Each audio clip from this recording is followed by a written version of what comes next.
Megan melon ही केवळ नफाखोरीसाठीच चित्रपट बनवणाऱ्या एका कंपनीत फिल्म मेकर म्हणून काम करत होती. पण आपली ओळख सर्जनशील कलावंतात व्हावी असं वाटल्यानं तिनं स्वतःचा एक लघुपट बनवण्याचा निर्णय केला. जगभरातील लोक कसे राहतात, कसे वागतात, कसे बोलतात हे आपल्या पद्धतीने दाखवण्याचा ध्यास घेऊन ती भारतात आली. तिला मोफत शस्त्रक्रिया करणाऱ्या वाराणसीतील एका हॉस्पिटलबद्दल, तिथल्या झोकून काम देणाऱ्या डॉक्टरांबद्दल समजलं. तिथेच तिची भेट झाली गरिबी पाचवीलाच पुजलेल्या, घरात जन्मलेल्या पिंकीशी. उत्तर प्रदेशातील मिर्झापूरच्या रामपूर दहाबा या गावातील पिंकी सोनकर जन्माला आली, तीच फाटका ओठ घेऊन. आई वडिलांना फारसं काही वाटलं नाही, कारण आजूबाजूला काही व्यंग वा आजार असणारे अनेक जण असल्यानं आपल्या मुलीचंच काय असं म्हणून ते गप्प होते. पण पिंकी मोठी व्हायला लागली तसं तिला मात्र आपला ओठ फाटका असल्याचं वाईट वाटायचं. शेतात मजुरी करणाऱ्या आई वडिलांना फाटका ओठ ऑपरेशननं बरा होऊ शकतो याची कल्पनाही नव्हती. पण एक दिवस वाराणसीतील पंकज भैया या सामाजिक कार्यकर्त्यानं पिंकीचं ऑपरेशन कसं गरजेचं आहे हे तिच्या नातेवाईकांना व आई वडिलांना पटवून दिलं. पिंकीच्या ओठांच्या मोफत शस्त्रक्रियेच्या प्रवासात सकारात्मकता वाटल्यानं आपल्या लघुपटातून हा विषय मांडण्याचा निश्चय मेगननं केला. निरपेक्ष विचारांमुळे जात, धर्म, पंथ, भाषा या कशाचीही आडकाठी न येता एकमेकांच्या सहकार्यातून पिंकीचं हास्य खुलण्याचा प्रवास मेगननं नेमका चित्रित केला. स्माइल पिंकी या 2009 मध्ये सर्वोत्कृष्ट लघुपटाचा ऑस्कर या लघुपटाने पटकावला.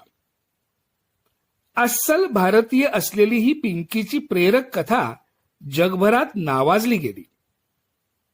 पिंकीच्या ओठावर हसू फुललंच, पण मेगन मेलन आपल्या कामातून गवसलेल्या निखळ आनंदाला कृतार्थतेचा ओलावा आहे असं मानू लागली.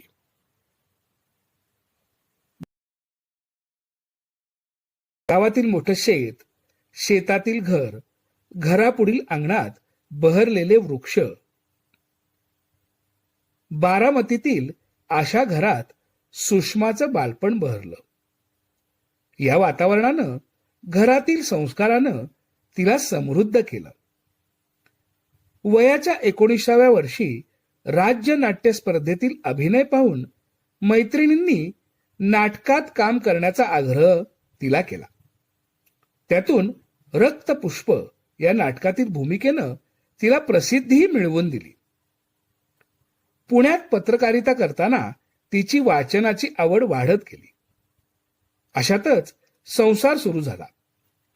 मोकळ्या वेळेत एकदा स्वातंत्र्यपूर्व काळातील स्त्रियांविषयीचं लेखन तिच्या वाचनात आलं. हाच सुषमा यांच्या आयुष्याचा टर्निंग पॉइंट ठरला. प्रदीर्घ वाचनातून सावित्रीबाई फुले यांच्या जीवन चरित्राचा सुषमावर इतका प्रभाव पडला की उठता बसता, येणाऱ्या जाणाऱ्यांशी त्या याच विषयावर बोलू लागल्या. एखादी घटना घडली, वाचनात आली की सावित्रीबाई असत्या तर त्यांनी काय केलं असतं, असेच विचार त्यांच्या मनात येऊ लागले. क्रांतिज्योती सावित्रीबाईंचा संघर्ष अस्वस्थ करू लागला आणि अचानक एक दिवस त्यांचं लेखन सुरू झालं. मनात सावित्रीबाईंचं कार्यकर्तृत्व नाट्य रूपात सादर करण्याचं बीज रोवलं गेलं. 1989च्या सुमारास तयार झालेल्या संहितेवर आधारित मी सावित्री बोलतेय याचा एक पात्री प्रयोग त्यांनी सादर केला. प्रत्यक्ष सावित्रीबाई फुलेच बोलत आहेत अशा प्रभावीपणे सादर झालेल्या या प्रयोगाला इतकी दाद मिळाली की त्याचे अल्पावधीतच 2500च्या वर प्रयोग झाले. या निमित्तानं सहकार क्षेत्र, महिला बचत गट, तमाशातील स्त्रियांसाठीच्या कामातून नकळत सामाजिक कृतज्ञता जपता आली. प्रत्येक स्त्रीमध्ये एक सावित्री दडलेली असते. तिच्यात अमर्याद क्षमता असतात, पण त्या मान्य करण्याची मात्र समाजाची मानसिकता पाहिजे. असे म्हणणाऱ्या व क्रांतीज्योती सावित्रीबाई फुले यांचे विचार सर्वसामान्यांपर्यंत प्रभावीपणे पोचवणाऱ्या या संवेदनशील अभिनेत्री म्हणजे सुषमा देशपांडे.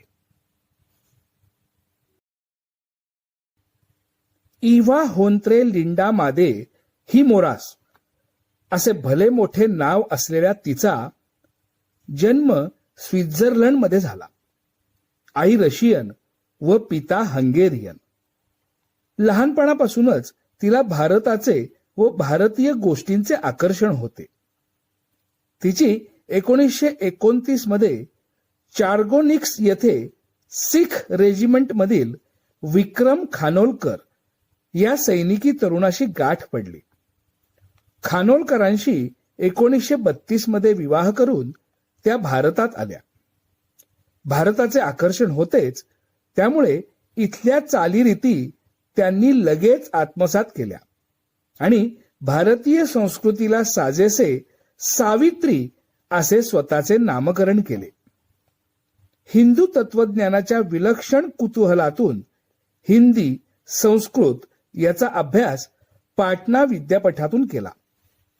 घरात मराठी वातावरण असल्याने त्या अल्पावधीतच मराठी भाषाही शिकल्या. चित्रकलेतही गती असल्याने भारतीय शैलीतील चित्रे काढण्यातही प्रभुत्व मिळवले. विक्रमजींमुळेच सैनिकांच्या कुटुंबियांसाठीच्या कल्याणकारी प्रकल्पातही काम केले. उत्तर भारत फ्लाइंग क्लब येथे सहभागी होणारी पहिली महिला असा लौकिकही मिळवणाऱ्या सावित्रीबाईंनी रामकृष्ण मिशनच्या कार्यातही सक्रिय भाग घेतला. विद्याविभूषित सावित्रीबाईंचा वेदांताचा अभ्यास, भारतीय पौराणिक कथांबद्दलचे ज्ञान व चित्रकलेतील प्रावीण्य माहीत असल्याने स्वातंत्र्यानंतर लगेचच adjutant general major general Hiralal Atal यांनी युद्धामधील शौर्यासाठी भारत सरकारकडून देण्यात येणाऱ्या परमवीर चक्र या पदकाची निर्मितीची जबाबदारी सावित्रीबाईंवर टाकली. सावित्रीबाईंनीही इंद्राचे अस्त्र असलेले वज्र व छत्रपती शिवाजी महाराजांची भवानी तलवार चित्रित असलेल्या परमवीर चक्र या पदकाची विचारपूर्वक निर्मिती केली. त्यांची ही बहुमोल कामगिरी प्रत्येक भारतीयांसाठी अभिमान वाटावी अशीच आहे.